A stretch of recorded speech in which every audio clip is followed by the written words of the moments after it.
The warmest of good evening greetings to everyone watching live around the world as we enter another Super League Sunday.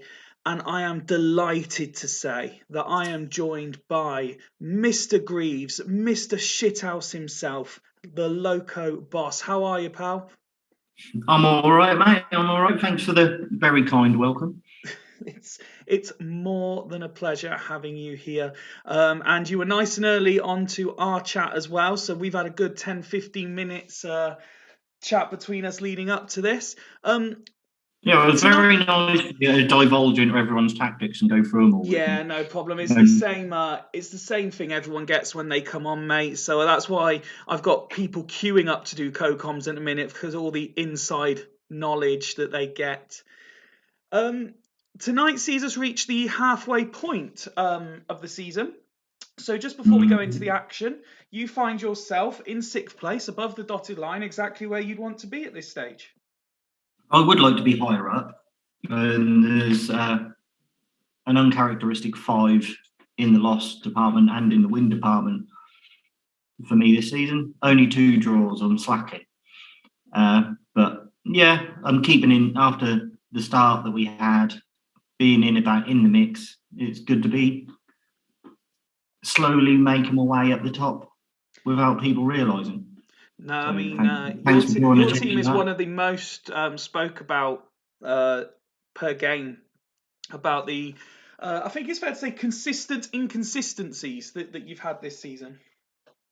Yeah, it's one of those. You can't always expect yes, you want your big players to perform, but if your squad players don't perform for you, you're struggling, and that's what's happened for me at the start of the season. And hopefully they'll start to put a shift in again. And we were talking again off air about the other games. Obviously, Ghost Games permitting, you will be last in what looks a very juicy looking affair away at the Devils. But you identified Hall's Gazelles, the battle at the bottom, as a game you're quite interested in. Yeah, it should be good. I'm looking forward to seeing the who gets to claim Scandinavia as their own and take full bragging rights.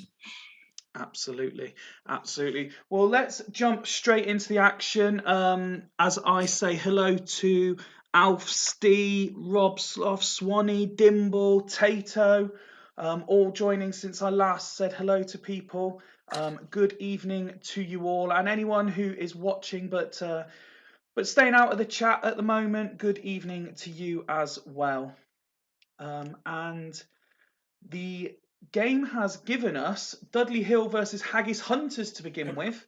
And we look at the home team, who, as you can see, have the on loan David Collins starting from the off. Yeah, the dirty DC hopping next to Deli P. It should be interesting to see how he gets on. Are you a little bit surprised that Martin's let him go? No, Martin hates him. He despises him. The only person who would have been quicker out the door is if he had Scally. It's a good pickup for Dudley, though, isn't it? It is. It's very good. I'm very sure that if there are transfers available, News Collins, at the end of the show. It might be the only game that he has for Dudley Hill. Interesting indeed. And Steve, I will let you shout up if you've got a preferred choice as captain, or if you want the computer to just generate it for you. That's a team of captains, isn't it? Sorry? A team of captains, isn't it? Maldini, Southgate, Del Piero, Guerrero. It's just a fashion accessory, really, isn't it? The armband. It's something we discussed a few weeks ago about Northern Burn as well, when they have Totti as captain, but Vieira and Keane in the team as well. I think could that be the secret to why Totti has been okay? Is the added responsibility? Possibly. Evening Duggan, who's the latest to join the chat. Dudley, I mean, every week we seem to talk about how well they're doing by comparison. Their record's not too dissimilar to yours, really. It's just one extra win and one less defeat. But as someone who gets to know all the managers quite well. I imagine you're relatively happy for Steve to see him up there instead of languishing down the bottom as normal. Yeah, it's nice to see he's actually had some consistency and not had his head fall off, and that the approach of playing in the first AFCON from the games gone lads has really benefited him tactically to move forward in this for carrying on into the Super League. And when you see the 11 he's put out tonight, and as we know, the way the fixtures have gone, so today's the 18th of December in the game. There's only been 3 days since the last round, hence why there'll be a few players on low 90s, etc. But when you see the squad he's picked out, Rustico and Kaladze suspended, big losses? They are the first team players for 90% of the league. So you're going to miss him. But he's got his big money signing in Southgate coming in to replace him, and he's got ample enough DMs to cover Kaladze. So hopefully it won't be a big loss to him. As for Haggis, last time out they had that narrow defeat at home to the Devils, with Soroczynski scoring the winner. A slight tactical tweak again, and he's unleashing Shevchenko and Smith as a pair this time round. Yeah, it's been interesting to see how they coexist together. I'm not a fan of seeing strikers played out of position at AMC. I'd rather have seen 3 up front to get the full capacity out of them. But that's by the by. Ian likes to play strikers at AMC. Not a massive fan on the long arrow, but it'd be interesting to see how Francesco gets on at right wing back. Well, I was going to say, he's obviously replaced Duff for this one. It's his first start of the campaign. Can you see him impressing tonight and making the role his own and really challenging Duff? No. No, just that simple. Personally, I'm surprised Stephen Reid ain't playing wing back if they were his option.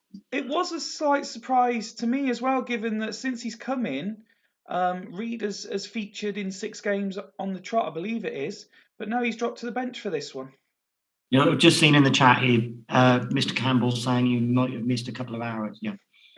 It's not strictly true. It was a discussion we had about what he had and had not submitted, but I will do it for him as he's given me plenty of time while we were talking about his team.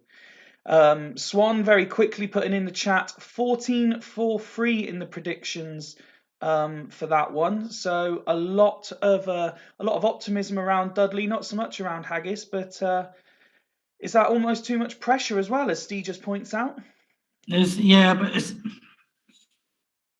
a funny one because Haggis they have the team that they can beat anyone on their day, but it's just unfortunately it isn't their day often. So. And so we get to kick off on game 1. And do you have a score prediction, please, sir? I believe it will be 2-1 to Dudley Hill. 2-1 to Dudley Hill. Alf going straight in with a Dudley 0, Haggis 3. And let's kick off game 1. 18 minutes goes by with nothing happening, and it already speeds past to 39 minutes. And half time, and that's outrageous. Absolutely Beautiful nothing. Game. That is a tactical game of chess being played right now. This is your sort of game, isn't it? You don't need all these texts. Literally nothing happens. It's highlighting mistakes that your players are making. There's no text, no team is. There's no anything. I've just put the stats. Look at that. Every team they've all got high class completion, high tackles won. You don't need the ball in. This is a beautiful. I'd love to be in the stands for this game. It's exactly beautiful. It's a game of chess. You've just got 2 rows of DMCs kicking lumps out of each other. Well, Steve has put wow in the chat, and Martin has said horrendous. Let's have a look at the Dudley Hill figures first. Been spoilt for years watching the football, watching bad defending for years. That's what it is. All these bloody Ronaldo and Messi scoring 70 goals a season because they didn't have to come up against Southgate and Maldini. They didn't have to come up with Igor Tudor and Zanoni playing in centre mid, did they? They still got. The players nowadays are wearing those miniature shin pads Try and wear miniature shin pads in 2000. It wouldn't happen. What you're suggesting is that, referring back to a conversation we were having off air, and speaking of the East Midlands derby earlier today, with people like Maldini and Tudor in the team, there wouldn't be fans coming on the pitch punching people. Well, if you look at Haggett's side, could you imagine someone running on the pitch trying to punch a player when the centre backs are Samwell and Stam? You've got them two animals who just grunt at the crowd and go, "Okay, I'll just sit back down, thank you." Well, Steve is going as is, so we'll have a quick look at the Haggis team. Stam and Samwell both rated 7. Unsurprisingly, it's the attacking players on both sides who are getting the lowest match ratings because they're having nothing to do. Yeah, but the pass completion's good, the tackles are good, they're putting themselves about, they're attempting headers. It's just the defences have been key for this game so far. It may be a breakthrough in the second half for one team, depending on fitness levels with the quick turnaround from the last games. Well, Steve's saying in the chat he's lost their spark, which is a bit worrying. And you saying about fitness levels, as Steve's already gone as is, I just want to highlight, I don't know where you would stand on this. Koku there on 82% at half time. He's obviously one of the players with a long arrow as well. Would you be slightly concerned? You've got Guerrero there as well, centre midfield on his own on 83. Nah, if he dies, he dies. You just got to roll with it, mate. Just waiting for clarification from Ian if he wants to make a sub, but we all know that sometimes in Edinburgh the internet is about an hour behind. There he goes, just roll Fifey, thank you. We will kick off the second half then. Surely something can happen in this second half. Well, we've had a shot. That's already an improvement. 54 on the clock. Guerrero had the opportunity. They win the corner instead. As we approach the hour, Haggis coming forward. And again, but there's an offside. Yellow card. I believe that was possibly to Shevchenko. I'm almost loath to slow this down, but at least there's more action than there was. And, Shevchenko unlucky, smashing it low, hitting the post. 78 minutes on the clock. Tato saying DC's going to bag here. And it's a red card for Zanoni. And, Steve has a decision to make. Does he shut up shop and try and keep the point? Or does he move Tudor central on his own and go for it? Everyone knows what I would do here. You would be shutting up shop. Yeah. Point in the bag. Point in the bag is worth 3 in the bush. Or as a former Swindon manager once quoted to the media, 3 draws equals a win. It does. Would you rather win 1 and lose 2 or draw 3? I'd rather win 3 if I'm honest. Yeah, but you can't have that. Not with these prima donnas. Especially not with Swindon. When you're playing a team just below you with 10 minutes to go. Well, yes, all right, let's not get into that now, mate. Let's not get into that now. Steve is going anti-Greavesy and is moving Tudor central and going for the points. Let's continue on. 12 minutes to go plus injury time. Dudley Hill now down to 10 men. What an opportunity this is for Haggis. Del Piero, though, with the opportunity it was there. And now Haggis coming forward. Goes out for throw-in. Smith had the chance there. 5 minutes now plus injury time. Can Haggis make this man advantage count? And Smith's getting through a lot of work at the minute, it seems. Now Mendieta on the ball.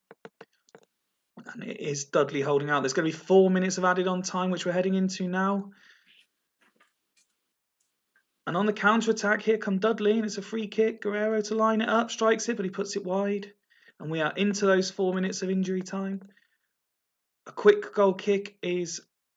Oh, and Dudley now. And Maldini flicks it on. Appeals for a penalty.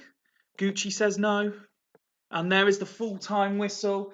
Not one for the fans, but Greavesy, you'll be delighted that tonight's show with you on comms has ended 0-0. It is a game for the purists. Look at that. At least there were some attempts in the second half, we can say. Yeah, I've got to say, it's a good display a measured display from Haggis. If you look at the stats, they've put themselves about. They've got a good pass completion, good tackles. It just looks like they hadn't been able to hit Cal's arse with a banjo. Two people And not quite enjoying it as much as you was Tato, who said awful, well done lads, and Rob Sloth, classic for the ages. you can't please everyone. If you try to please everyone, you'll fail. Let's have a quick look at the penalty. Where is it? So here it is. Del Piero stepped and drifted the corner in. Maldini headed the ball down for Tony. Jeremy's tackled and knocked Tony to the ground. The referee turned down the penalty. Do you think it was a pen? I don't know. Probably because Tony's a big lad, and he ain't got the flair to fall to the floor. Claiming Scott's begging us to not dwell on this shite and move on to the next one. And Ian's saying this would be last on the highlight show. Let's have a quick look then at Dudley. And as you've said, it was solid defensive displays, and that kind of explains why the likes of Zanetti and Koku getting their 8 ratings, Southgate down on 9, Maldini also an 8, and Tudor rating an 8 as well. Yeah, you can't complain about. Literally, you've got Guerrero's had 2 shots. Tony hasn't had one. So basically, Nestor and Stam and Samuel have just eaten him alive today, and he hadn't been able to wriggle away from him. On a different day, it could have been a goal fest, but today the defences were stronger than the attacks. And clearly a lot of work rate going on from the side, though, as a lot of their conditions dropped, and also having 10 men wouldn't have helped that either. Let's have a quick look at Haggis then. Jeremy's it was, the man who nearly gave away the penalty, who got man of the match. And again, all the defensive-minded players getting the high ratings. Just look at that display from bloody Jeremy's. 5 headers won out of 5, 1 tackle missed all game, and 5 misplaced passes. What more can you want out of a midfielder? No, absolutely. Which of the 2 managers do you think will be happier with the point? I think they'll both be happy with the point, in honest.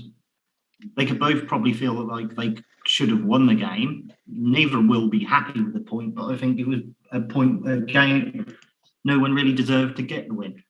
And if I remember correctly from your off-air assessment, you're quite content with the point as well. Yeah, that's lovely. No one moves. Dudley don't move too far ahead, and they stay. I think they move up level on points for me. So. Well, next up, we don't want the Loco Devils game. We want to go to Northern Burn against the resurgent Alfs Ledisford. 2 wins on the bounce for the returning Ledisford boss. And this is the team he goes with this time. 2 changes from memory. See Kivu replace Ekiog in defence, and Pazzazoglu replace, I want to say, Ambrosini in defensive midfield.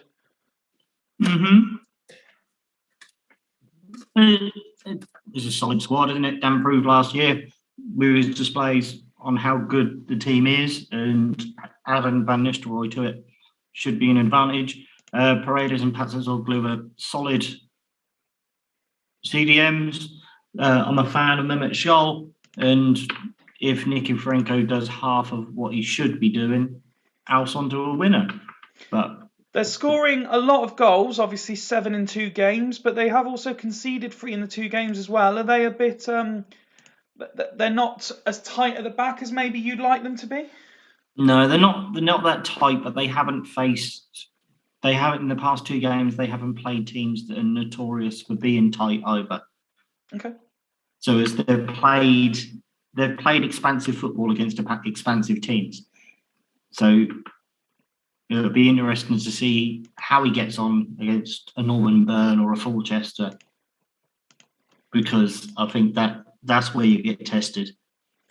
And from the official league account, I said, without giving any spoilers away, because I don't believe Ian produced his squad, I wasn't expecting the Northern Burn team. There is a change in tactic. And not only is there a change in tactic, but Collins Asunwa makes his first start for the club. Well, he's got stats in the right places. It'd be interesting to see how he gets it on. Has anyone actually done a welfare check on Ian to make sure he is okay? Because I know he's got a couple of injuries, but 3 at the back, for fuck's sake. Well, he's got so Keane's out. We've got another suspension. Obviously, Gustavo Lopez, who's had a good season, injured. Contra's still out as well. Hence the move to do this. But also, we were discussing in the first game about having a squad of captains. Totti has been Burn's captain. The change of formation sees Vieira take the armband from him as well. He's been stripped. The boy's going to be, Totti 6 incoming. Yeah, or a 5. back to standard levels. Yeah, I'm getting DM. Literally, I'm just having Totti message me on the sideline saying, "Look, please, can you put transfer bid in?" He's kicking off. I wouldn't want to be in that dressing room now. The Prince of Rome has been disrespected, and it's just. What I would say about Northern Burn, obviously, we always comment on how good their squad is. The move to have 3 centre-backs, I don't really see as hindering them because, yes, obviously it's normally Hoffland and Cannavaro anyway, but Novotny's not a bad defender either. No, but... Former Super League winner as well. Well, they all are, because he won it last year. Oh, yeah, of course, he was there last year as well. So he's a 2-time Super League winner. One of the centre-halves will get a 6th. And are you slightly surprised looking at the midfield trio? I mean, I know, as we said, with Keane's suspension, Lundberg's not been included, but we've got Fiore making his first start of the season, Nakata making his first start of the season. They are.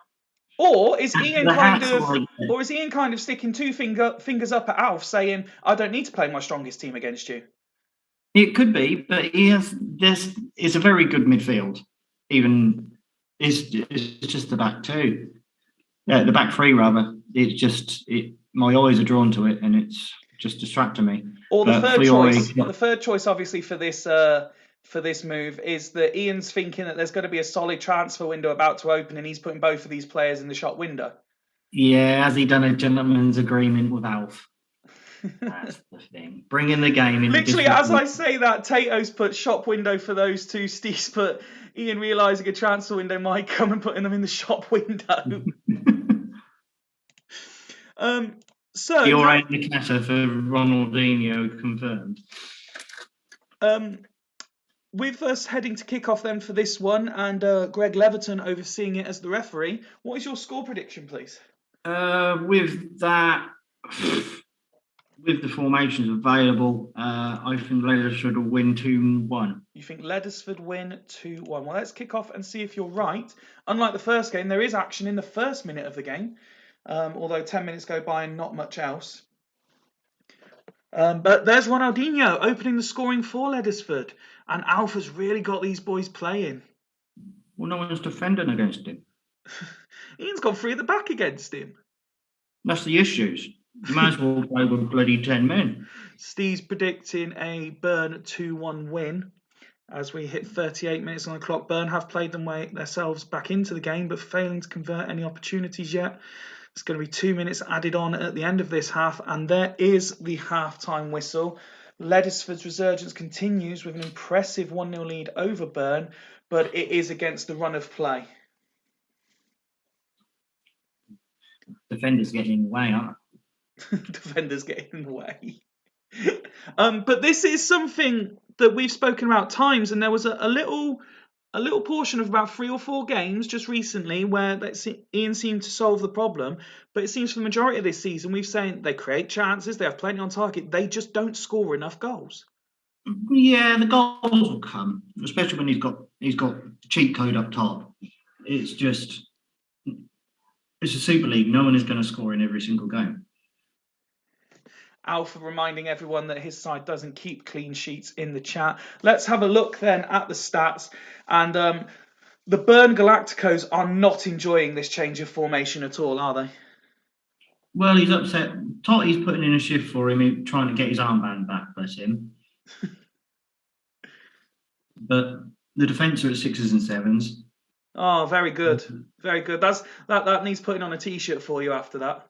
Yeah, and literally it's just they're struggling. Although they're having more shots, they haven't had a lot of passes. They don't seem to be getting the foot on the ball and dominating the game like they normally do. Collins Asomwa is wandering about like he's George Ware's nephew. So it'd be interesting to see if he manages to come this is out where of I that. normally say that Ian isn't one for making halftime changes. However, as he's got a whole new tactic and he's losing, he may well make one or two. Could see Perez and Larson coming on in the second half. While he makes his decision, let's let Alf have a look at his team's stats. And Taibbi, who I think we spoke about on Thursday, and the qualities he has with Martin, he's having another good game tonight.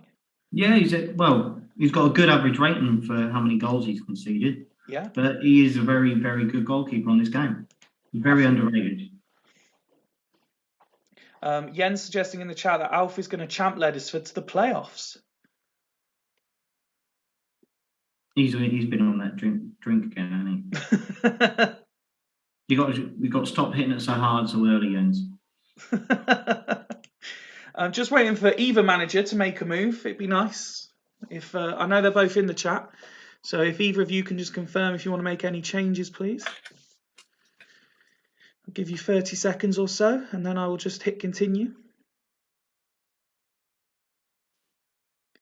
If neither side do make changes, do you see Leddersford maintaining this lead, or with the amount of domination they've had, Burn will get back into this? With the amount of shots they had, if it'll carry on, I can see it being a draw. But okay, be interesting to see if the DMs of Leddersford can carry on doing what they're doing. And just at the last moment there, Alf confirming he does want to make a change. Mehmet Scholl coming off in centre midfield. And despite Luis Enrique being on the bench and the obvious replacement, it's Eric Addo coming on. I like Addo, but never at MC for me. I'm just wondering whether I'm going to get a second message to say move Patsazoglu up, because that's where he came off the bench last time, didn't he, Patsazoglu, into centre midfield? Yeah, but I'd put it all in one text if I was doing it. Well, most people do, but Alf is a bit of an enigma, as we all know, and this is why we all appreciate him. I'd stamp that out straight away. One text or not. One text or none. Yeah. Well, there is the substitute made anyway. I've had nothing from Ian at all to confirm if he wants to do anything, so it looks like we're just going to... As I say, playing free at the back, and he's been very quiet. Please, can we have a welfare check? Let's kick off the second half. Leddersford making the change, and to have the lead as we already approach the hour mark.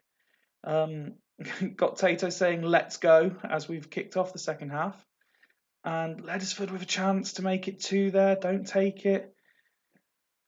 Alf commenting 20 minutes into the half, and with 50 minutes to go, we'll slow it down. Sigalko coming into the area, but another save from the goalkeeper.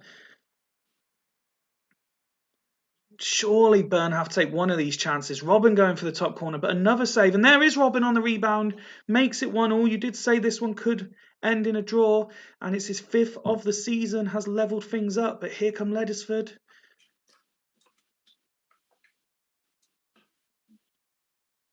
And are we going to get a winner with 10 to go? And there's Ronaldinho giving Leddersford a shock lead again. And what does that seal it? As the text commentary says, 5 minutes now to go. Here come Burn again. There's going to be 3 minutes added on. And a corner kick now to Leddersford. Can they get a third and wrap it up? A good save, though, by Toldo. Moving in towards injury time, and it's Leddersford coming forward again. And we move into injury time now, and it's Sigalko. Paredes gets in the way. One last chance, maybe. But then Leddersford on the counter, and here comes Burn again. Oh, Nicky Franco sends it wide. And there is the full-time whistle. And it's Northern Burn 1, Leddersford 2. 3 wins on the bounce now for Alf.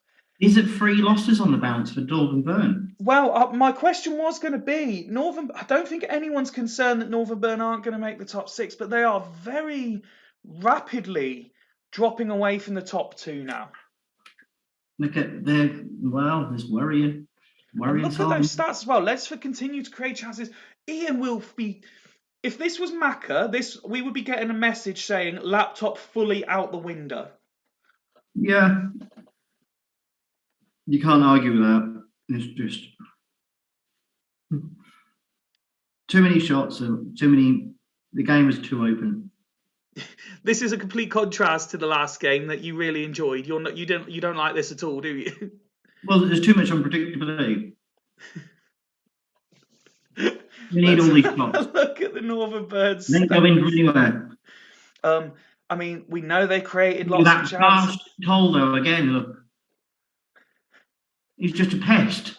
I mean, he's got a Whatever 10 happens, despite conceding 2 goals, but he did make a lot of saves. And Totti will be thinking, well, why am I not captain? Because clearly Vieira's not inspiring them. yeah, it is exactly that. Poor lad. Sonwa not really doing much to impress on his full debut, although he was a bit more involved in that second half. He pulled his finger out and got the assist, didn't he? So you've got to be happy, but you're never going to be happy with it. I don't know, it might just be me, but I don't even look at any stats when I've lost. It's just burn it all down and start again. Well, there's just one stat that Tato wants to draw your attention to, and that's that none of the back 3 ended up on a 6. Yeah, but you lost at the end of the day. You never want 3 centre halves on the 7s, do you? Ronaldinho getting man of the match for his 2 goals.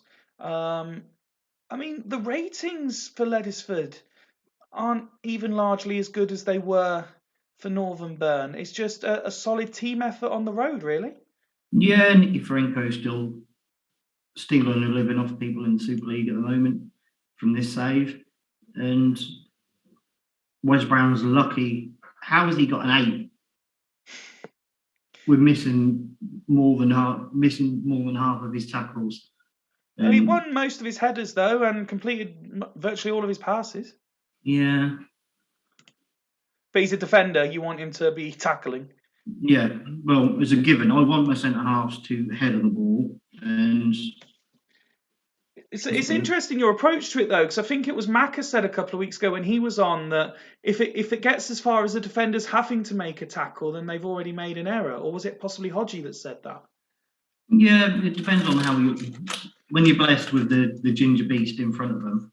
There's not many people that get past because you've got to get to the centre halves. So. Well, many congratulations to Alf, commiserations to Ian on what was a good game of entertainment for those who aren't defensively minded as Greavesy. Let's move on, and it is Macca we come to next. Churchtown versus Fulchester.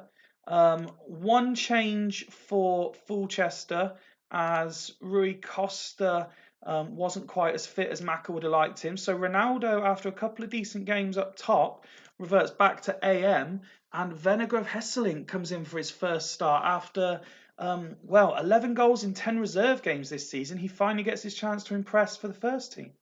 Yeah, it'd be interesting to see how he gets on. His stats look very solid. He isn't blessed with the most amount of pace, but he's a big lad, got good technique, got good finishing, got good dribble. He's got everything but pace. So if they manage to get that ball in the box, I can see him putting the ball in the net. And with Beckham and Giggs on the wings, you'd imagine getting the ball in the box should not be a problem.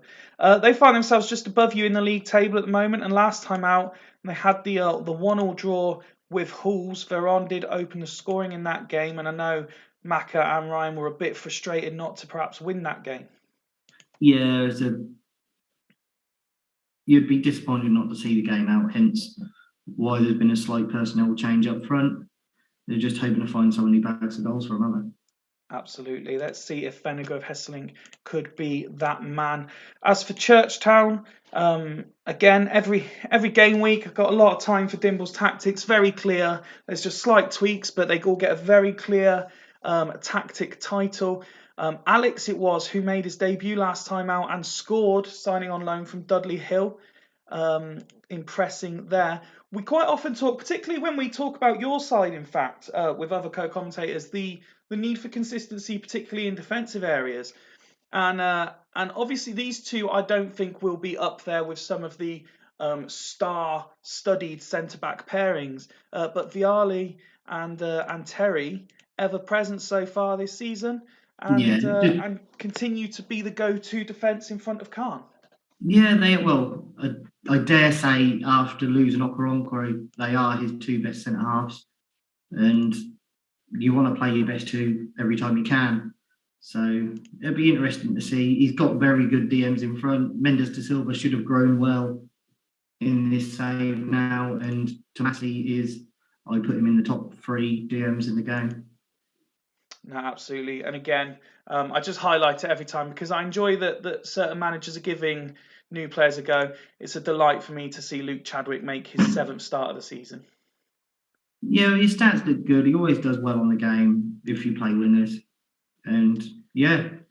Are you slightly surprised? Obviously, we know that Hussein's come in and he's got 4 goals in 5, and it's obvious why he's starting. But given that Dimble's made it quite clear he wants to keep giving Santa Cruz the chances, and he's got 3 and 6, that Agahawa's been opted to play up front.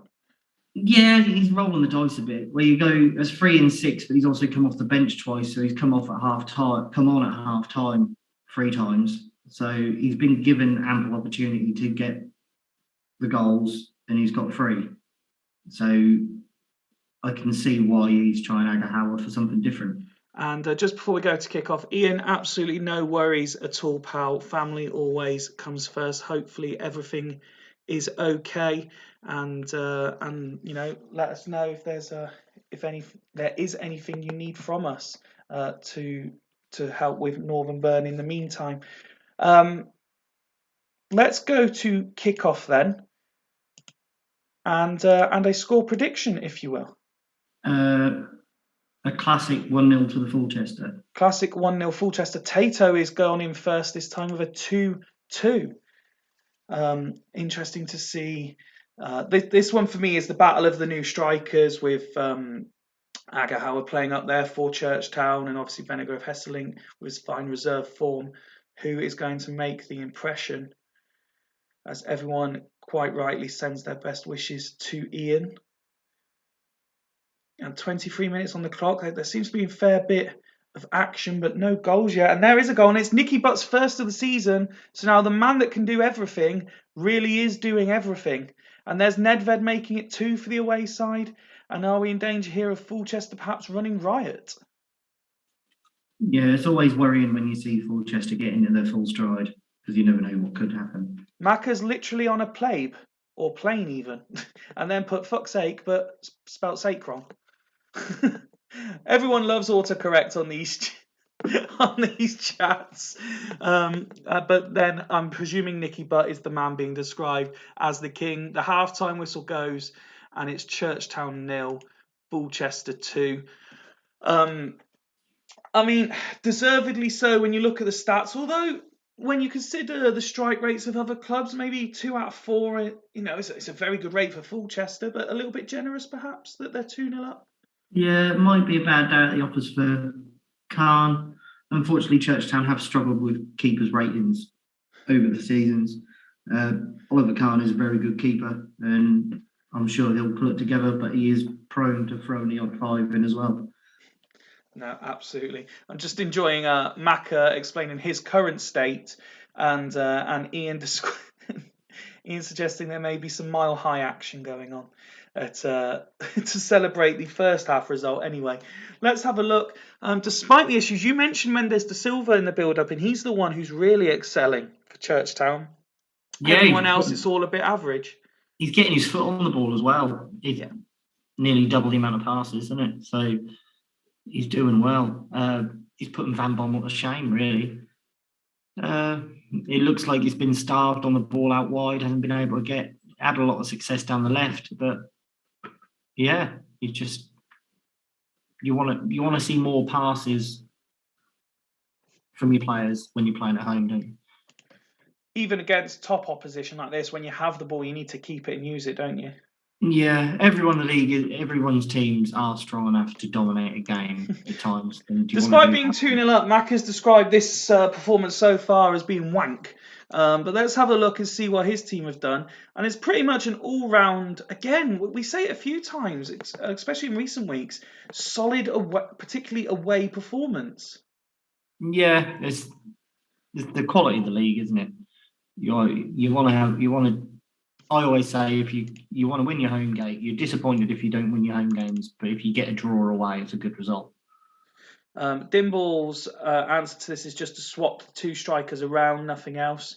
Oh no, it's not the performance that's wank, it's the flight. Macca just wants to correct me there.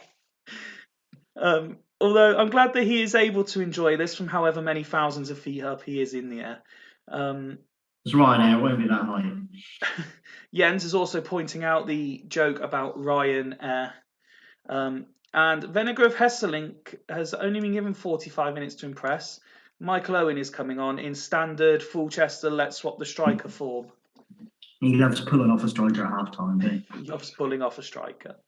Let's kick this second half off then and see if Churchtown can get themselves back into this, or if Fulchester will continue to dominate as the quality of Ryanair is now being discussed in the chat.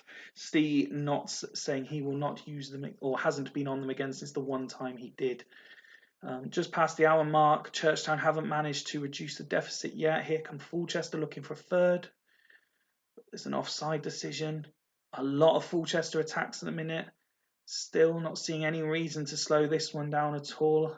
Although Churchtown are coming forward. Are we going to get any late drama? Buffon couldn't hold on to it, but Churchtown couldn't get a rebound. Heading towards injury time now, and it's now Fulchester looking for a third. No further goals. Still seeing about Ryanair in the chat. It finishes 2-0 to the away side. Churchtown did create a couple of chances, just weren't particularly efficient in front of goal. Fulchester looks like they may have took their foot off the gas a little bit in the second half, but they'd already done enough. Yeah, that's good. It's a professional second half display from Fulchester, keeping things tight without trying to wound their opponents too much, and just happy with the 2-0 win. Stanic rating of 5, and he's normally a lot more consistent for Churchtown than that, so that might be a worry for Dimble. Hussein failing to impress as well, although despite him being the only natural striker on the pitch, he never had any of the chances. 4 of them falling to Alex, who was clearly confident after scoring on his debut. But is he perhaps trying to be big fish, small pond too quickly and just taking everything? Yeah, he's being Billy Big Boy on the free kicks, wasn't he? Disappointing to see Mendes de Silva didn't make a tackle in the second half. I'd be very concerned about that. Absolutely, and Khan's rating significantly improving in that second half. Alf already tipping Fulchester for the final. Let's have a look then. Yellow cards going to all the defensive-minded players. Michael Owen having a bit more of an impact, although I say a bit more. The only thing he's done different is a slightly higher pass completion rate, but he attempted less passes. He put some tackles in though. He won the ball back. It's more than what Hesselink did. Yes, yeah, he defended from the front, I suppose. Let's give him that. Put the pressure on. The wide press worked. I'm never too concerned if you see your defensive players with the yellow card. It shows they're trying. But solid victory for Fulchester. Back to the drawing board again for Churchtown. Probably a fair reflection. Yeah, it's one of those games. I feel Fulchester turned up and played their game, and Churchtown didn't stop them. So that's what happens. Well, congratulations to the C-suite. And that takes us to Bostock Stanley versus Dragons. Dragons change it up again for this one. And they go... I'm going to be honest, because there's been 2 or 3 occasions during the whole time of the Super League where I've called people out. And I think I've done it to Ian at Burn twice. This is incredibly, like, the arrows give a false representation of what this is. This is outrageously defensive from Dragons. No, this is... Jamie sat down, trawled a bit of Twitter, and seen one of the Rocks posts. He's gone through one of the rocks. Gone through Rocks. He's gone through the rock.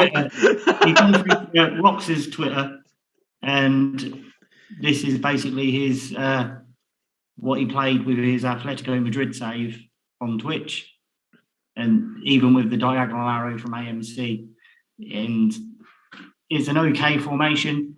I wouldn't say it's overly too defensive. Oh, it is. It's Everton- shockingly defensive. Well, you got Everton and Balmer. They're more wingers, wing backs, and midfielders. Yes, I wouldn't play them in defensive positions. 7 out of the 10 outfield players are defender/defensive midfielders. It doesn't matter. Balmer probably has only got 14 for playing. Has got 15 for playing in a defensive position. That's the only position he's not a 20 on. So he's literally all the way up the pitch. Balmer is a 20, so you can never say he is a defensive player. Everton, most of his stats are better in attacking positions. The only thing I would say, the only reason I could see for picking this sort of defensive-looking team is because they've shackled themselves with Zidane in centre midfield. No, it's the joys of your cavalier approach, Fifey. You've got to have a balance to these things. And if this isn't balanced. This is tipped very much in the scales of let's not concede. No, well, yeah, but if you don't concede, you don't lose. This is where me and you are in the different mindsets. You would rather win a game 4-3, and I would rather win a game 1-0. I'm less likely to draw a game 0-0 though. Yeah. You're more likely to lose 3-0. Because you'll come up against a team that will just like not this. Nowadays, because I don't even have a team.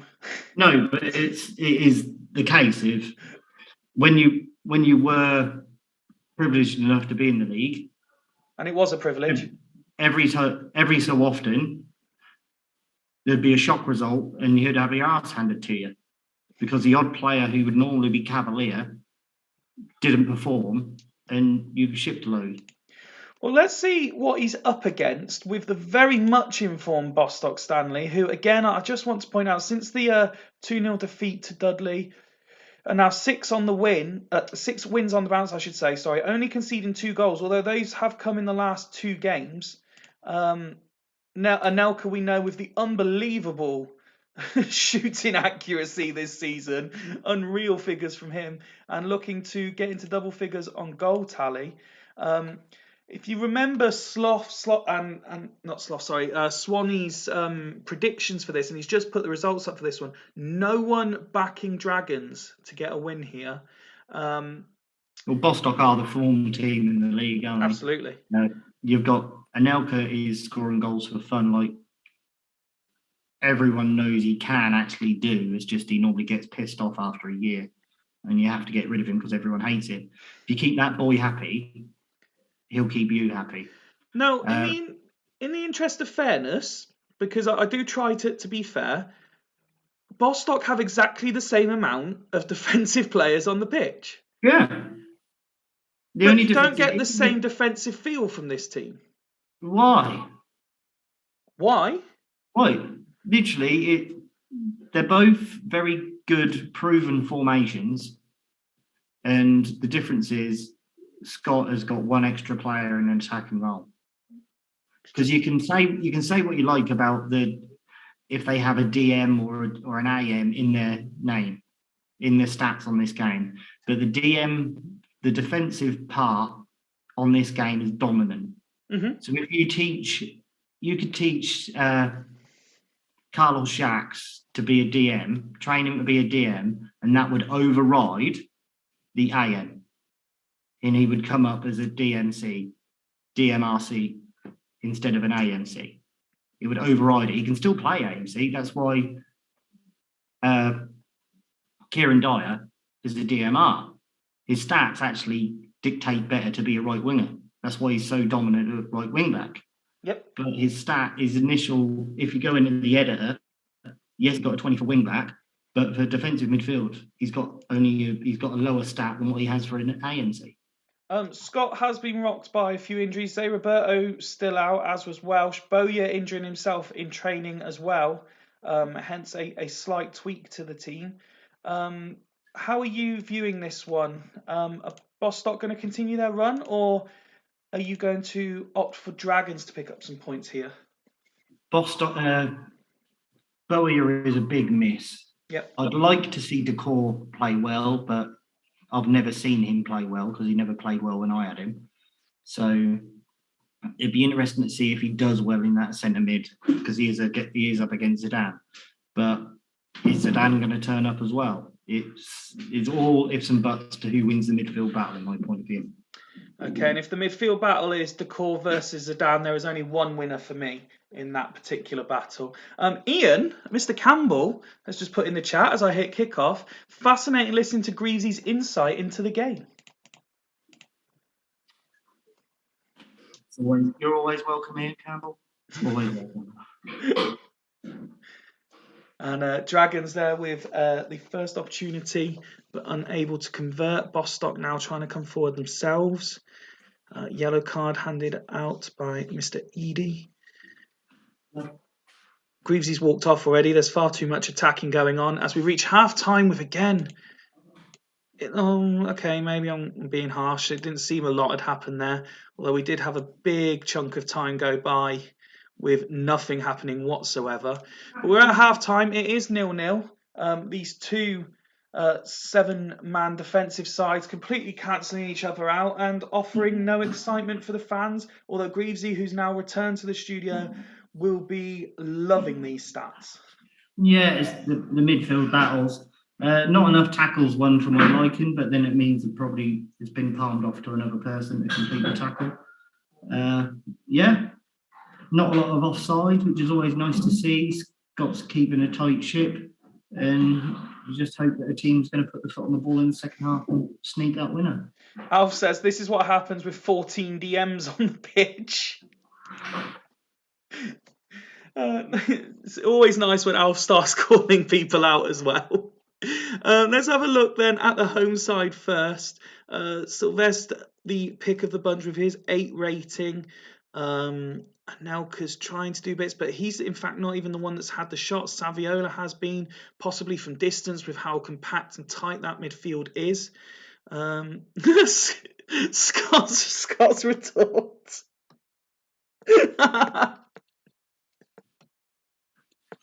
Quality. If you're looking at that bench and matching it up to the individual players' stats of the match stats, are you thinking Scott's changing this, or is he content that with the form his players are in, that they'll create something and get the win here? I'd put Gonzalez on for Decor. Try a bit of flair in the centre to unlock the... Well, he is doing that, but he's also bringing Keane on for Saviola. Oh. So the only man to be shooting is being taken off the pitch. Yeah, well, he's been shooting wayward, hasn't he? But you're right, he's gone for a bit more creativity in the centre of the park. Alf going back at him as well.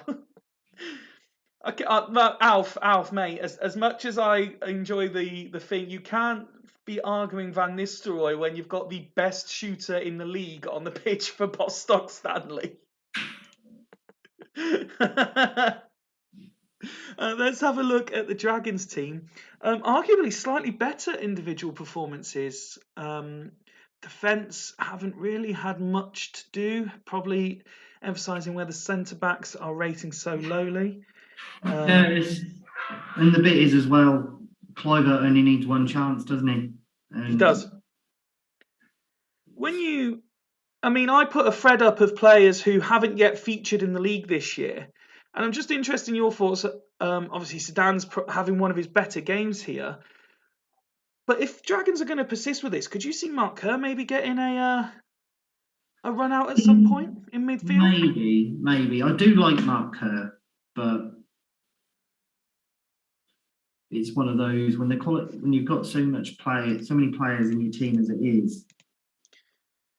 Do you want to try him? Jamie going as is. So we kick off the second half, and it's back with the chance, and Dragons looking to dominate at the moment. Can they make one of these chances count? Another attempt there. We'll slow this one down as Dragons are certainly making a game of this. Anelka from range, but it's gone over. A lot of shots seem to be from range, unsurprising given the midfields that we've spoken about. And Anelka with another chance. Anelka wide, that's going to ruin his accuracy rating. And here come Dragons, Gattuso, Emerton. Sylvester gets in the way, free kick, Zidane takes it. And the goalkeeper's been sent off. I've missed what that was for, because I think he just punched clear a free kick as far as I read. But no. So obviously Andre's going to come on, but in Bostock's position, who are you anticipating coming off?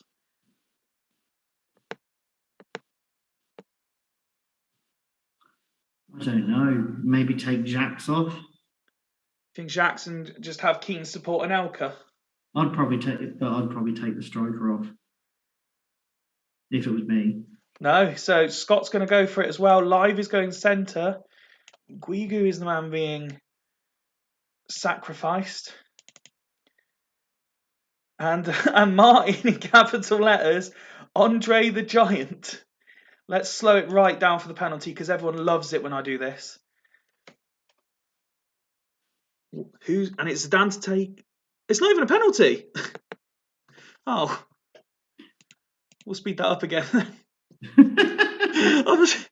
figured with it being sent off, it was a penalty. That's a ridiculous decision for the referee. Absolutely ridiculous decision. What, from the referee or the goalkeeper? Both. Bostock appealing for a penalty, not given.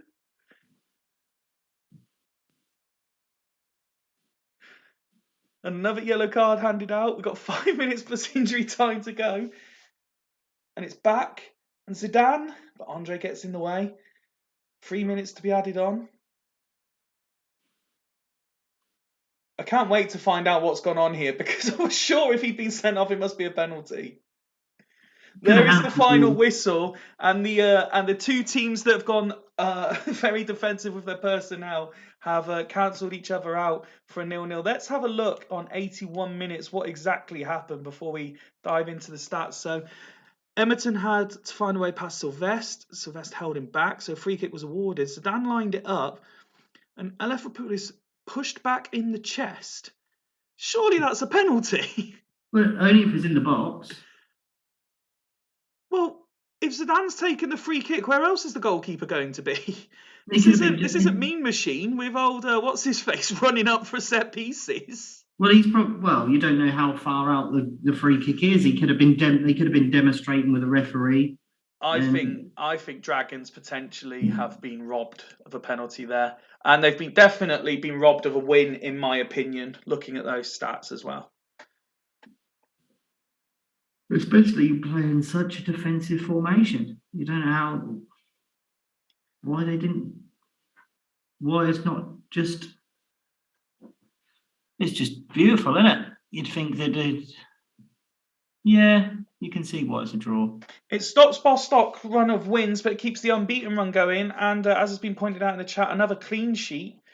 So that, if my maths is right, is now 5 in 7 for them. Yeah, very solid, aren't they? Very solid.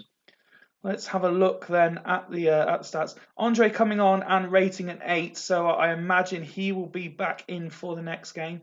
Sylvestre getting man of the match for his performance as well.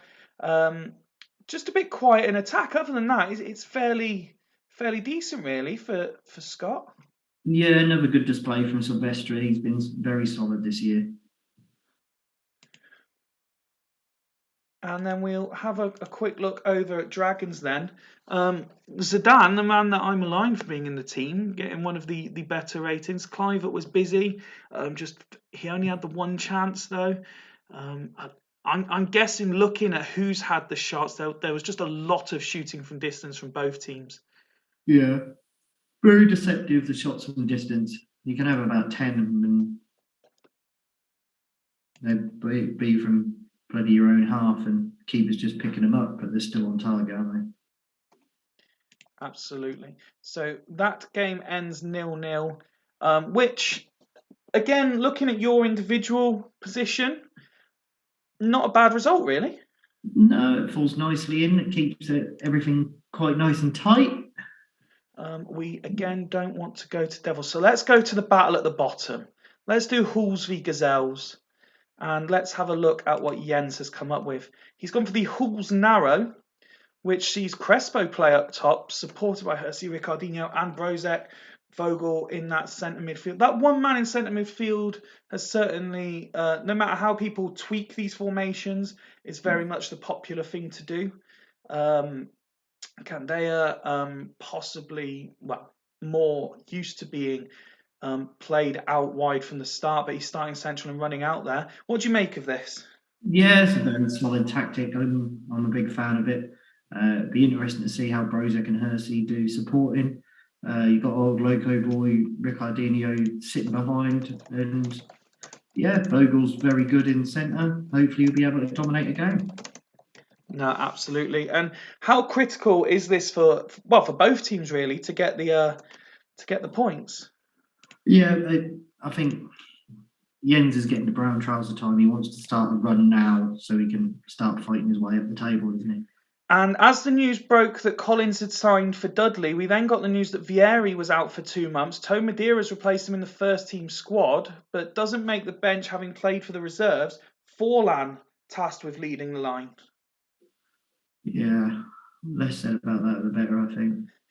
When Martin was on the other day, he said that the midfield was certainly somewhere he was looking at, not particularly impressed so far with Alex Pinardi. We know that, again, along with Collins, Wellens is someone that he has no intention of playing. But he does want to carry on with Deco in this position, thinking that he can do something for him. Yeah, he's got. I personally, I wouldn't have Deco at the AMC. If you're going to play a lot of this formation, I'd probably stick with the 2 strikers and have Deco instead of Karagunes, and have Tomadira with Forlan. And interestingly, you've got Daisy there, who's started 5 and featured in 8 games. Ferdinand on the bench, having played 11. But we've got Mourinho and Okoronkwo as the centre-back too for this one. Yeah, Ferdinand's been atrocious, and he's got to sit on that bench and think about his actions. There's a very good centre partnership that he's got at the moment. I don't really rate Rab Douglas. Dede Trabelsi's quite good. His stats are solid on this save. Well, Jens has just pointed out that Trabelsi is an ex-Hull's reserve, so he's definitely going to score. Yeah, he's got very solid stats. It's just the centre midfield worries me.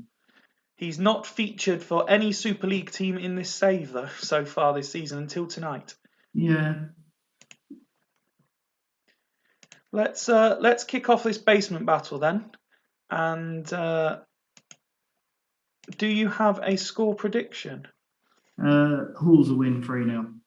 Hulls will win 3-0. Martin agreeing with your assessment. He said, I play Deco at MC as well, Greavesy. Ideally, very much work in progress still.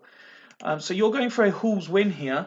Let's see if you are correct. It has been a rough start for Martin since coming back, and that's not going to help the mood with Vogel scoring early. And an excellent finish from distance from Crespo makes 2. And it's 3-0 to Hulls inside 20 minutes.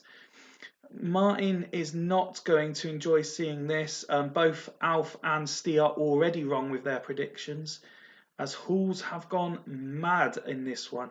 Clearly, the players are playing for the manager, who's been under intense pressure from the board. But Dede has pulled one back, and it's 3-1 at half time. Yeah, it's exactly what you'd think Hulls would do with this performance. You got a keeper in goal for Gazelles, who I don't think is good enough, and I don't think Gazelles' centre midfield is good enough at this level either. So it's no surprise, really. Which, to an extent, is a bit of a surprise, because Gazelles, I mean, for me, I've said, even since last season, but particularly this season with the business that was done by the previous manager, I thought their squad looked very capable. No. He let go 2 bigger players. Yes, he bought in Big Shagger, but now he's out for 4 months. You're not got... the new manager doesn't rate Collins, who he spent big on. You've lost Raul, who scored more goals than Vieira. You've lost Cafu, who is arguably the best right-sided player on the game. And literally, there's no dismantling of the Gazelles midfield over the past few seasons has been downgraded in every department. So I think, yeah, there's not a lot. I think I would say there's 3 first teamers I would take out of the Gazelles team. Okay. Well, let's just have a minute or two talk about Halls who are winning this one. And this is as good a display, I think, as Jens has seen in a couple of seasons. Yeah, Ricardinho thinks he's got a pink shirt on again, rolling back the years. Steve's saying exactly that in the chat. Ricardinho turning up finally. Cree said Steven Gerrard's playing well for a change. He'll probably get injured in the second half. Crespo's actually remembered who he actually is and is doing well. A half-time sub with Kutsov coming on for Hersey. Yeah, bold substitution. Another lad, formerly a loco, coming in to join in the attacking flair. As for Gazelles, I mean, where does Martin go with this? I mean, let's talk this game first, but moving forward, as I said at the start, it's been a tough welcome back for him. He's clearly said that it's a work in progress and he needs time to make the squad his own. But this, he also mentions in the chat, this is very much the same as when he came up against Alf 2 games ago. But Gazelles can't keep putting in these performances, can they? No, you've got Alexis Merton, who I think, although is a very good player, he can only play DM. His stats dictate to a DM. He's got no technique or passing, so he's just a clatterer, looking for someone to clatter, and he's too high up. It's at DM, he's very good, but I'd have him paired with Zielias. Karagunes, how he's even in the league is a joke. And Penardi on this save has been atrocious. Jens saying, I expect us to concede 3 second half, but Kutsov has a goal in him to rescue a point. Let's kick off the second half. I don't know if you saw the sub while you were giving your analysis there, but Deco has gone back in centre midfield and Gaetan has come on for Smertin. Yeah, it's a good substitution. Getting that useless Russian off a pitch, isn't it? And Crespo has his hat-trick just before the hour mark to make it 4-1. And Gazelles, they're looking for a bit of pride here, Gazelles. You can see that they are trying to create, but now Hall's looking for a 5th. Free kick to Gazelles. We're not slowing this down. There's absolutely no need to slow this one down. The result has not been a question for a long time. And Crespo looking for his 4th of the night, but just Crespo's running riot, me. Would Rio Ferdinand have allowed him to do that? Yeah, the way he's played this season. Yes. There is the full-time whistle. Here, Sorry, what was that, pal? You just say the drug testers are here and Rio goes and hides in the changing room. Tato's saying this is now the worst 11 in the league, in my opinion. I'm presuming he's referring to the Gazelles team. And Ian saying Gazelles got to bite the bullet and move away from 4 at the back. It's got to be 2 to compete in this league. Been proven time and time. I take exception to that, Ian. I've seen both when I was managing a couple of seasons ago, and certain things that have been done by certain clubs. I believe there is room for a 3 at the back formation if done correctly. But you need to have the players and the tactical foresight to do it correctly. Greasy's shaking his head in the studio. I mean, Gazelles. That can work. You can get 4 at the back to work. You can get anything to work if it's done correctly. It's just, unfortunately for Martin, this has not been done correctly. Now, whether that's the players he has aren't able to execute what he wants them to do, or Halls were just tactically set up much better to deal with knowing that Gazelles were going to go 4 at the back. And you can see that from the stats. I mean, both sides, unlike some of the previous teams, both sides haven't been wasteful in front of goal in terms of accuracy. It's just Halls have been ruthlessly efficient and not just being accurate, but actually scoring. Yeah, they've played well. They've got having a 79% passing accuracy in this league is very good. He's won more than 50% of his tackles and he's dominated in the headers. It's just they turned up and they wanted to play today. And yeah, that's exactly what they did. Jens is saying, who is Crespo and where did he hide Crespo? Is Crespo, unsurprisingly, with his hat-trick, getting man of the match? But as I said at halftime, look at, I mean, aside from his 10, you've got what, 1, 2, 3, 4 other players. They're getting a 9. A 7 is the lowest rating, including the substitute for his 45 minutes. This is, I'm going to say, this is the perfect performance. The only thing Jens will be not concerned about, but the only thing that might take it away from him a little bit is the fact Gazelle scored. Yeah, but you wouldn't feel too disheartened, really. It's Constanzo always likes to let a goal in, doesn't he? So they've had a little bit of a slip, but other than that, you can't really complain, can you? No, not at all. And that will certainly, you would hope, release a little bit of pressure on Jens. Only 3 games into his tenure, but is Martin going to be feeling a bit of pressure? That's 2 heavy defeats and a draw in his 3 games. And when you compare it to Alf, who was one of those heavy defeats, who's won 3 in a row, it's just not quite going to plan for him yet, is it? No, it's the bit he's got to evaluate. I do think there is a squad in there.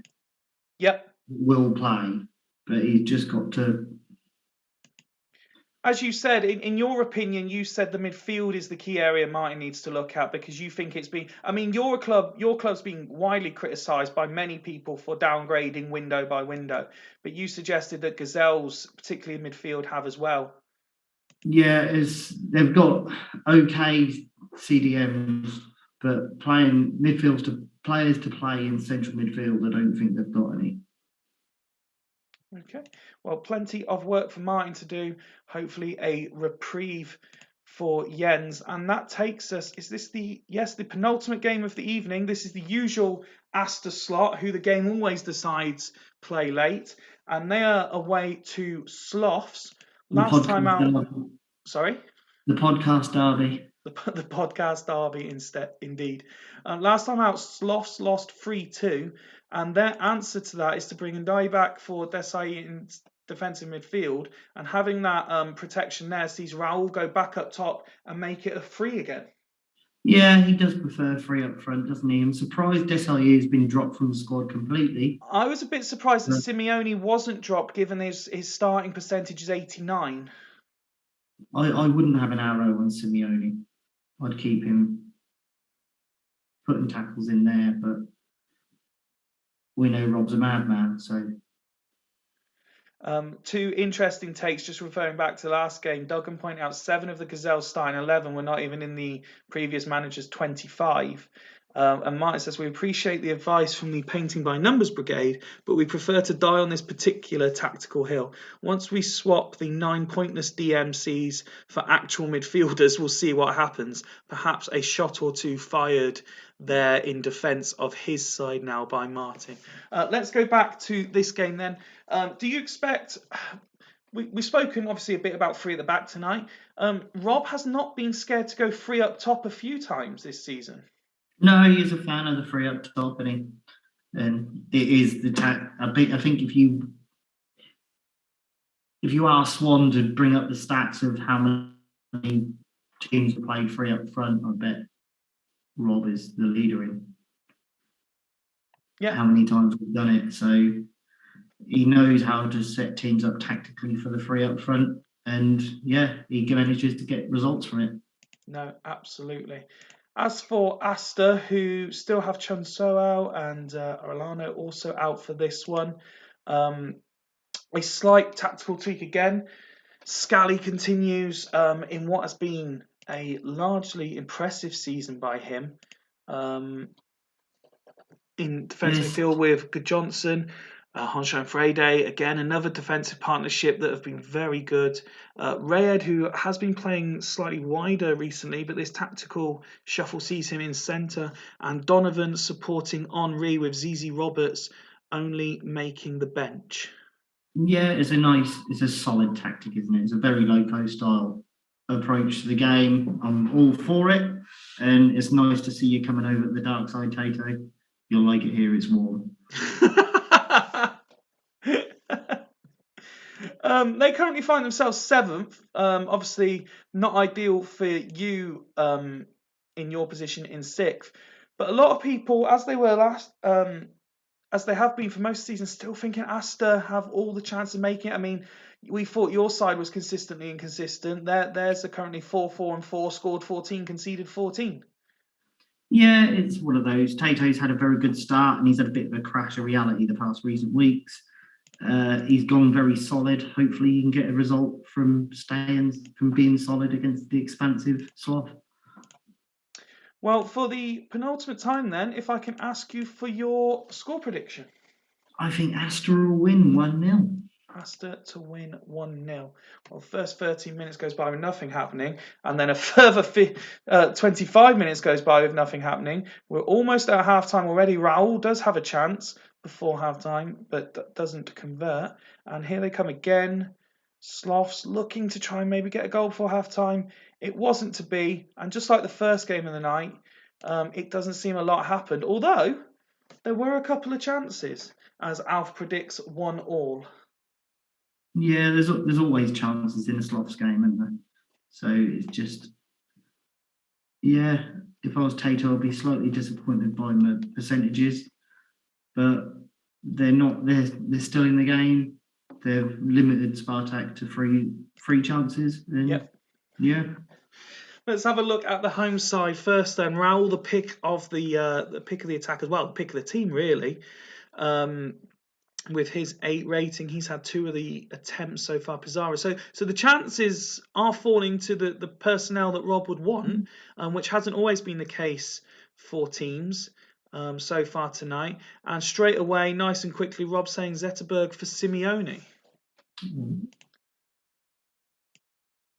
Soon to retire. You're finally giving him a game on his way out. And Zlatan also coming on for Pizarro. Interesting. Zlatan, who came on like a house on fire when he made his substitute appearance, had one bad game and hasn't been seen again since. Yeah. He's probably upset the manager. Sorry? He's probably upset the manager in training. Showing off.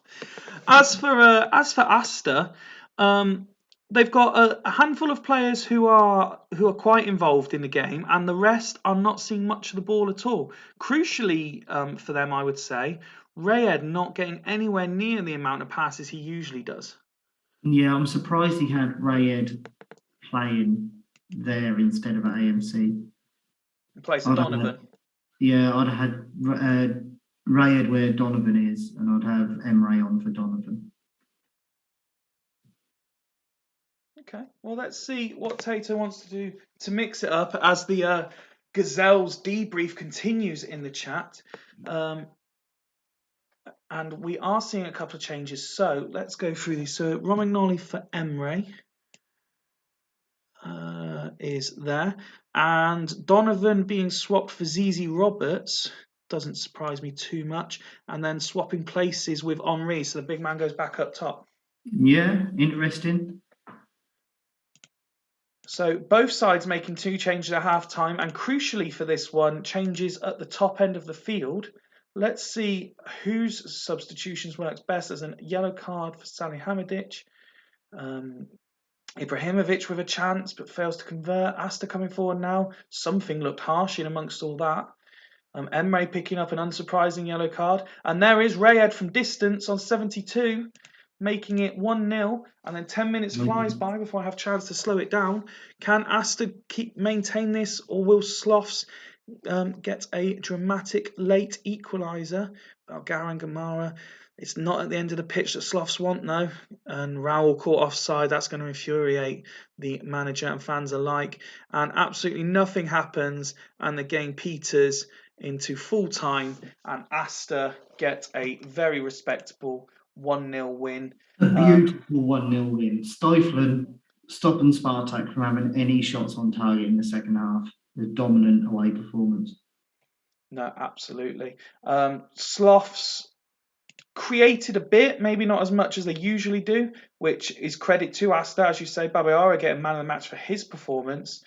And Rob, I can see there already saying struggling at the Mo, can't buy a win. Ultimately, though, none of his players, I mean, the subs didn't really have the impact he wanted. Ibrahimovic had a couple of chances, but none of them on target, unfortunately for him. But it wasn't a shocking performance by Sloths. No, it was just trying to break down the organised unit, wasn't it?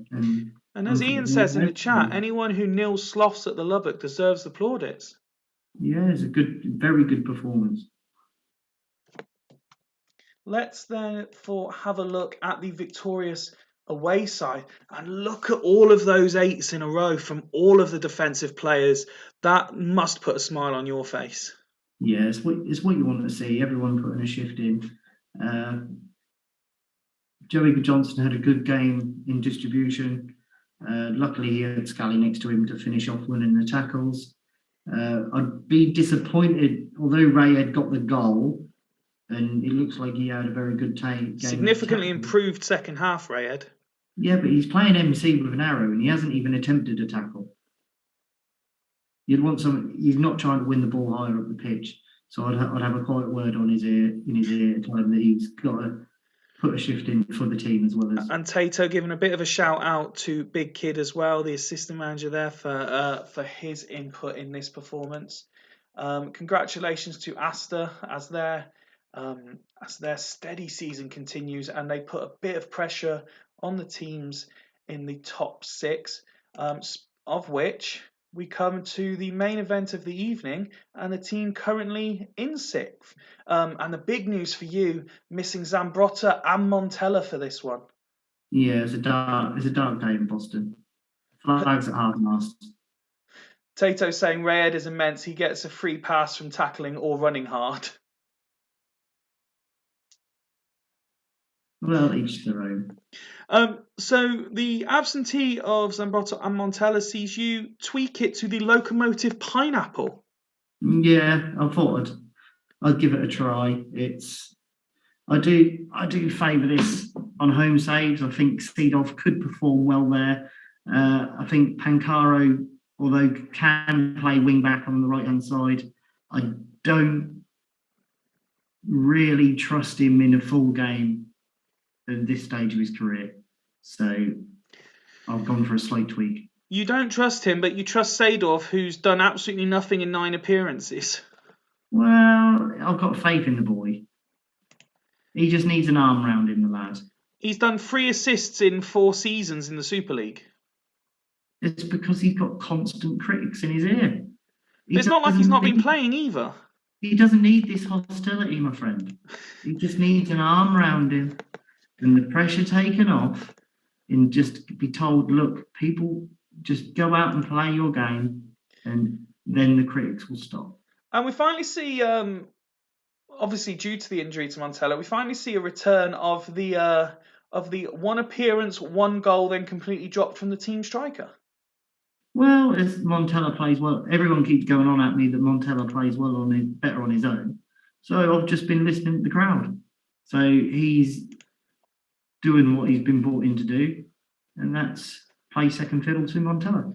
Well, you've already the first thing you said to me when you came on before we went live tonight was nice that I'm not showing favoritism. Having the locomotive boss on CoCom sees me adopt the Devils shirt for this game, but unfortunately the player whose name is on the back is still unfit to play, i.e. Mpenza, so Kesman keeps his place. But very interestingly for me, Etu finally getting a run out in place of Emerson. It's his first appearance of the season for Devils. Still no place, unfortunately for me, for Mido, but I'm sure that's coming. I am having a word with Hodgie and telling him that Mido needs to feature more. But, you know, Hodgie is currently top of the league, so he's not really listening. Other than that, it's a strong squad. Well, I mean, obviously. What's your thoughts? Still missing Mpenza is big, but with you missing Montella, I suppose that kind of evens it up? Yeah, it just shows the quality of the Devils side that he's got Kesman on the bench to come in. He's a very good bench warmer, and Uya always performs well for him, covering for Dyer. Kuhl has been doing well on that left-hand side. Mm-hmm. You can't really say he's missed Zari. So it's just testament to the side that he's got. Alf is already backing you for a 3-0 win, having seen both sides. Alf loves Sadolf for playing a DM. He loves it. And equal records head to head as well. Yeah, very tight. I am just looking at this though. You've not won in the last two, but you did beat Devils 2-1 in one of the Eliminator games last season. You got to win when it counts, mate. You do indeed. So I won't ask for a score prediction, as I don't normally for the Manager on Co-Coms, but how confident are you before I hit kickoff? And what is it only a win, or is a draw a positive result from this one? A draw is always a positive result. Okay. Of course it is. 3 draws equals a win.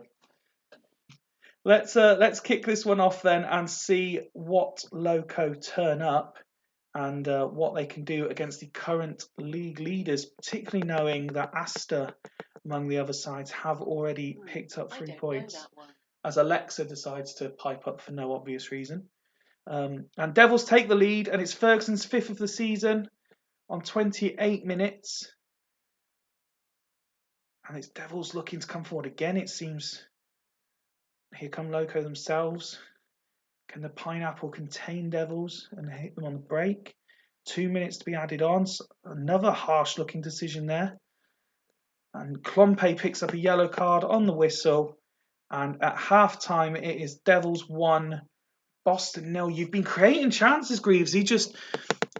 If Montella's there, are you saying that 0 isn't a 0?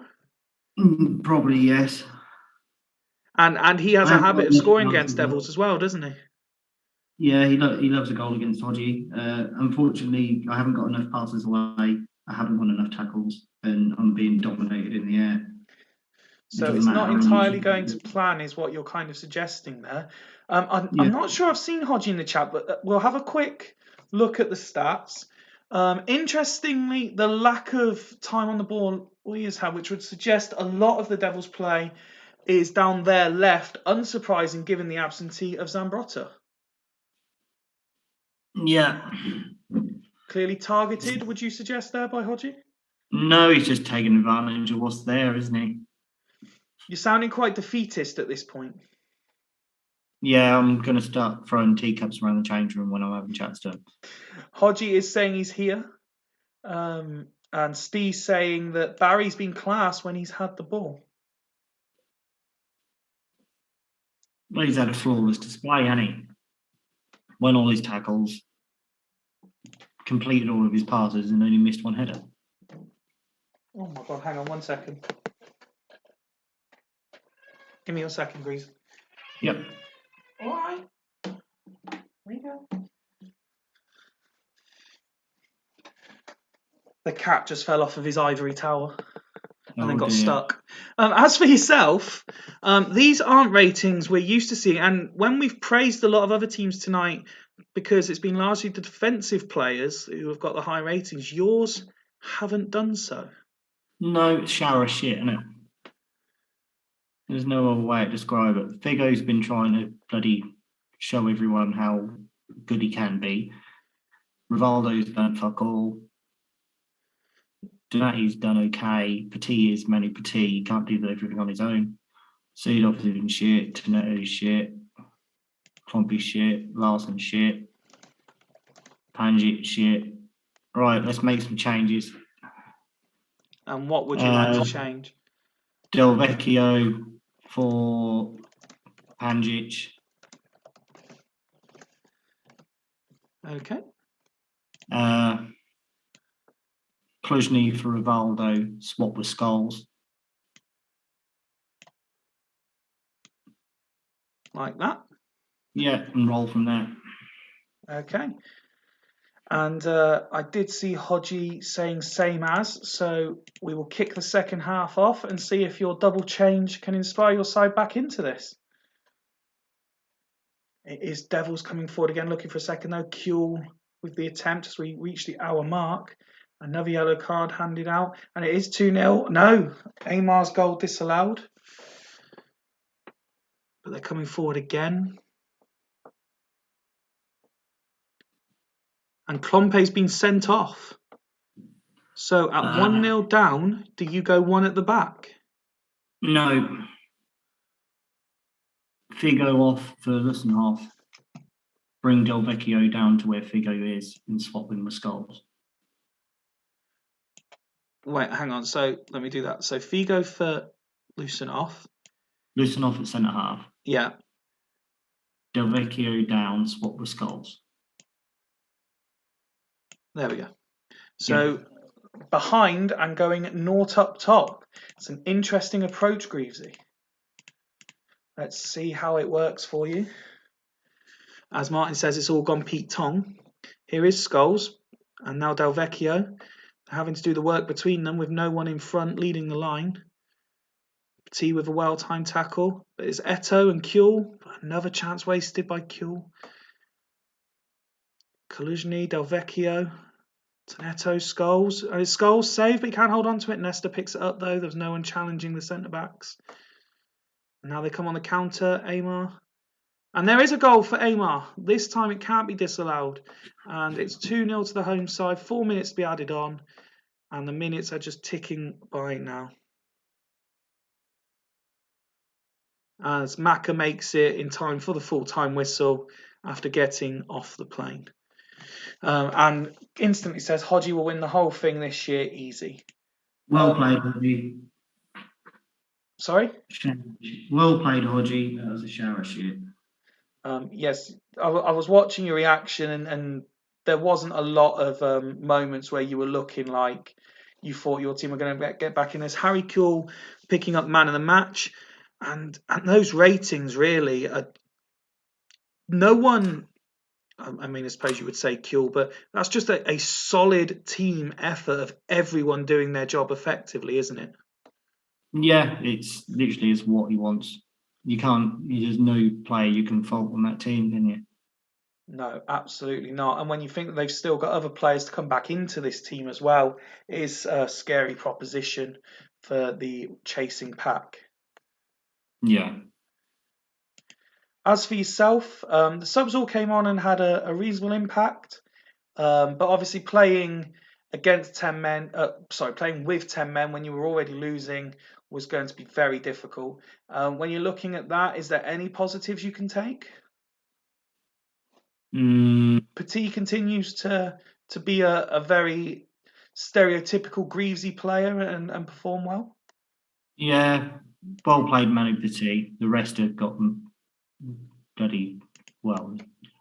Words can describe, and it's fucking shit.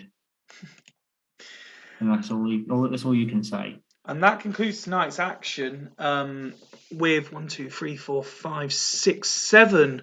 7 out of 14 clubs failing to score tonight. It's not often that happens. Bostock Stanley 0, Dragons 0, Churchtown 0, Fulchester 2, Dudley 0, Haggis 0. Hull's the big winners tonight, 4-1 over Gazelles. Leddersford, perhaps the surprise winners of the night, 2-1 away at Northern Burn. Astor 1-0 over Sloths, and Devils 2. Boston 0. That leaves the league looking like this then. Devils with a 5-point gap over second place Bostock Stanley, who themselves have a 4-point gap over Fulchester, and then it starts tightening up again. Burn and Dudley both on 21. Astor make up the top 6 on 19. 2 points ahead of yourself, Greavesy. So still within a game of getting back above that dotted line again. A point further back is Dragons. A further point back, Haggis and Leddersford both on 15. Who was it? Was it Jens that suggested Alf could yet get Leddersford into the playoffs? Could he be right? Hulls themselves go up to 14 alongside Churchtown. So at the halfway stage, 5 points outside the playoffs. Sloths are a point back on 13. I mean, if we're looking at this, Greasy, as I say, now at the halfway point, are we saying Gazelles are the only ones absolutely out of it? Yes. You still think Sloths with, I mean, it's 6 points between them and sixth. That's achievable? No, you got to think Sloths never do well second half of the season. They get found out. Okay. As historically every season, he usually has a good start. He hasn't had that good start, and it goes from there. Yeah, it's going to have to, from 10th to 6th, going to have to start picking up more points to stop the pack from breaking away. And yeah, it just goes from there.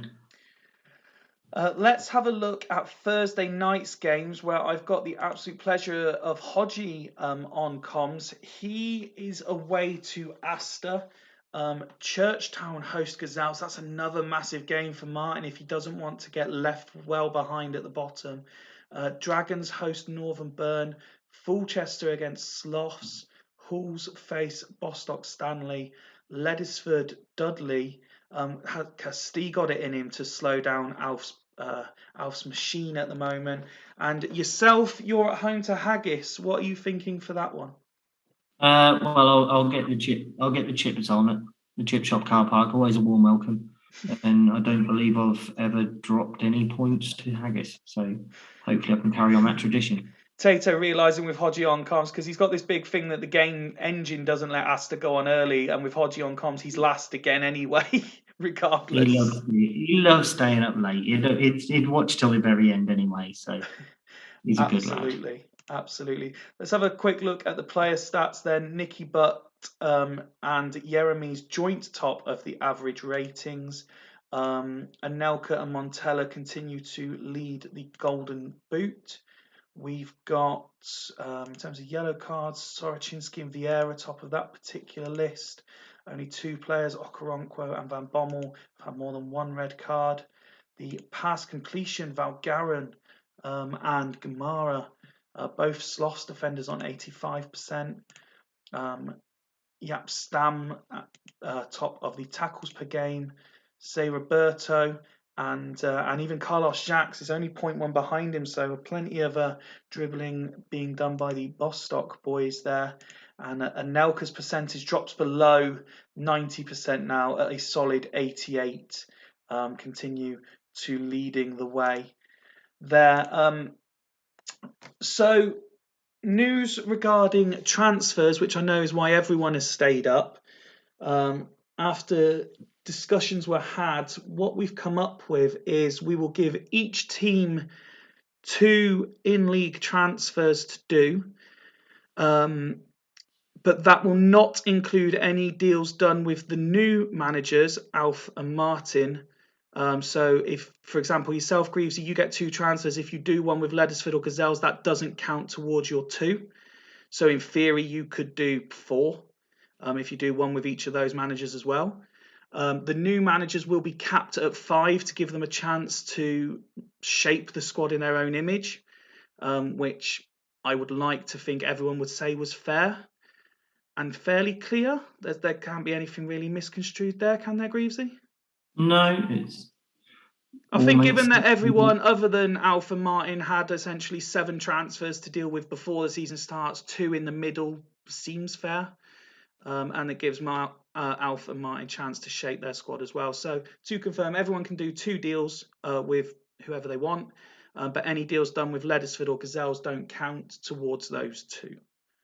Yeah. And they're capped at 5 each between them. So let the fun begin. Brilliant. Ideally, I don't want individual messages either of each deal. If you can just send me any agreed deals with your team news each time, you don't have to get them all done by the next one, but just when you send me the team, if you can just send me any deals you've agreed as well.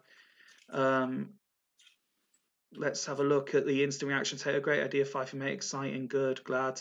Hodgie, can I do 8 as I still have 4 left? Yes, because that's only fair. Martin, sounds fair, Fifey will prepare a list shortly. Good, enjoy.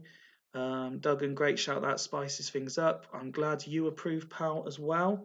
Orphan Greavesy, lad is already breaking Edwards' rulings. Oh, speaking of Edwards' rulings, the other thing I'm doing is I'm smashing away the 13 game thing, and no player is off limits. You can do who you like. I'm not worrying about who's played what, reserve players, first team players. That the 13 game thing's gone. I'm not interested in that. If I could add something just quickly, my DMs are open and I will be awake from 3 a.m. Do deals not done yet carry over 5 feet? Yes, because it's only fair that, you know, if Hodgie hasn't done any and everyone else has smashed their 5 from pre-season, it's not his fault no one else has got any left. Alf, no, we're not doing any outsider league. That's only post-season, and You Leddersford can only already have have so about many 7 foreign teams. players in their squad anyway. You can only have 4. Yeah, exactly. I hope that's clear. If anything's not clear, then by all means send me a message and I'll try and clear it up. But I think I've covered everything there. 2 deals each. New managers don't count. They're capped at 5. If you've got any transfers left over, of course they're carried over for this season. But if you've not used them by the end of this season, then you start again next year with whatever's decided. And the rule of 13 or whatever it was is gone. I'm not interested in that. So whether they've made no appearance, 1 appearance, 20 appearances, they're available as far as I'm concerned. I hope that is very clear for everybody. Any final words from you, Greavesy, on what's been a disappointing night for Loco and a fairly quiet night in front of goal for a lot of teams, unless, of course, you are Halls? Yeah, it's very. Thanks for having me on. It's been always an interesting night. Unfortunately, I lost, but you can't win them all.